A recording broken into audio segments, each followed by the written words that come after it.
अगर सही नियत से इस चीज को किया जाए और एक ट्रांजिशन का फेज हो 4 साल 5 साल का, ताकि सबको उस व्यवस्था में आने के लिए एक समुचित समय मिले, तो ये देश के हित में है।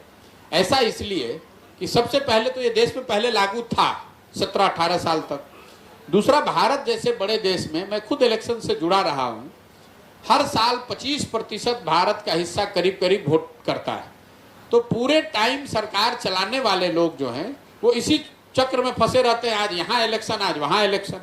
अगर इसको एक बार या 2 बार में किया जाए तो ज़्यादा बेहतर होगा, उससे खर्च भी बचेगा और जवाबदेही भी बचेगी, जनता को भी एक बार ही निर्णय लेना होगा।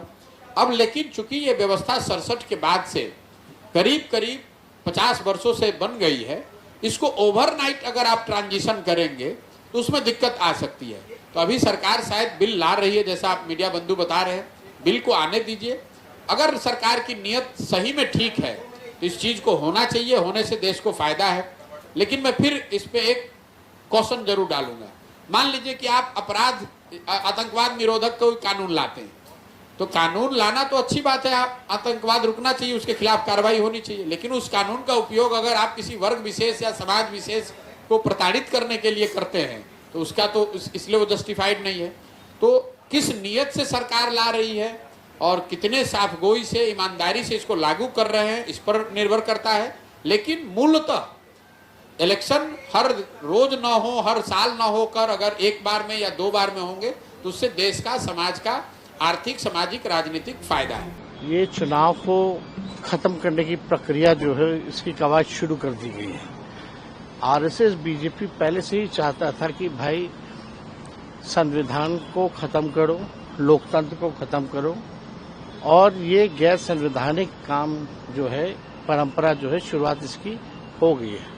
हालांकि इसका जब बिल आएगा तब इसका अध्ययन किया जाएगा कि क्या कमी है, क्या नहीं है। लेकिन अभी ये बात कर रहे हैं 1 इलेक्शन 1 नेशन 1 इलेक्शन की, बाद में ये बात करेंगे 1 इलेक्शन 1 पार्टी की, फिर उसके बाद बात करेंगे 1 इलेक्शन नो इलेक्शन 1 लीडर की। तो ये तो चाहते खत्म हो जाए सब कुछ। अभी 5 राज्यों में चुनाव होना था, 5 राज्यों में, कश्मीर, हरियाणा, झारखंड, पंजाब, महाराष्ट्र और दिल्ली। तो दिल्ली, महाराष्ट्र, झारखंड का नहीं करा करके केवल 2 राज्य का करा रहे। जब 5 राज्यों को एक साथ नहीं करा सकते ये, तो अपनी इनके पिक एंड चूज है, अपने परिस्थिति कहाँ इनको बेहतर लगती है उस हिसाब से ये चुनाव करा। आखिर में एक सवाल है, राहुल गांधी कोर्ट की ओर से समन जारी किया गया, प्रक्रिया है, नॉर्मल प्रक्रिया है। ये बीजेपी की ओर से लिस्ट जाता है, ईडी छापे मारती है, झूठा केस बनाती है, मामला कोर्ट में जाता है तो कोर्ट की अपनी अपनी प्रक्रिया है। कॉग्निजेंस होता है, चार्जशीट होता है, बेल होता है, फिर ट्रायल होता है। तो हम लोग अपना पक्ष को रखेंगे, लेकिन सुप्रीम कोर्ट का ऑब्जर्वेशन देखिए, कई बार इन सारी एजेंसियों को फटकार लगाई है कड़ी शब्दों में। जितने भी ये विपक्ष के नेताओं पर कोर्ट पहुंचते हैं, ईडी और सीबीआई, तब बार बार जो है कोर्ट फटकार लगाती है, यानी साफ बोलती है कि वेंडेटा के हिसाब से हो रहा है।